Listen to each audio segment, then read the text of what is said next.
Hi guys, welcome to the channel. In today's video, I'm going to show you how you can set up Instagram shop. So the first step you simply need to do is to open Play Store and search for Instagram.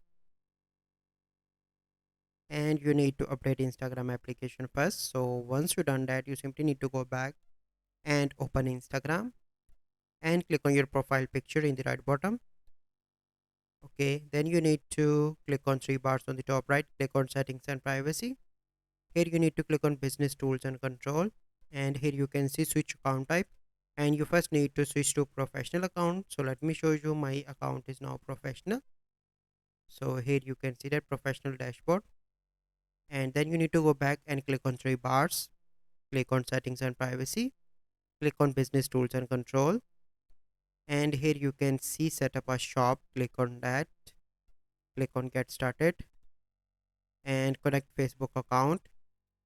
So you simply need to click on that and connect your Facebook account with your Instagram account. So once it is connected, so click on continue.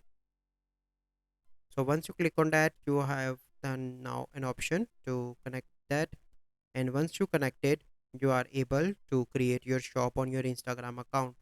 So this is the process. I hope you find this video helpful. If you find this video helpful, must like this video, subscribe to our YouTube channel for future videos. We'll see you in the next video. Thank you. Have a good day.